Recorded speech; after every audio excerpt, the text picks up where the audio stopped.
सर्वमङ्गलस्वरूपिणे देवी दुर्गाम्बिकायै मङ्गलम्।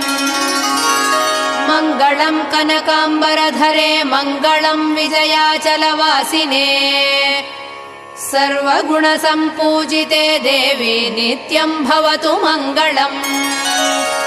वरदाभयहस्ते भवानी निखिलेश्वरी बाला त्रिपुरसुन्दरी देवी नित्यम् भवतु मङ्गलम्। शुभमङ्गलदायिनी शिवे सौभाग्यदायिने इन्द्रकीलाद्रिनिवासिने तुभ्यम् देव्यस्तु मङ्गलम्। कृष्णातीरनिवासिने गौरी कोमलस्वरूपे कमनीयकरे देवी तुभ्यम् देव्यस्तु मङ्गलम्। कृष्णातीरनिवासिने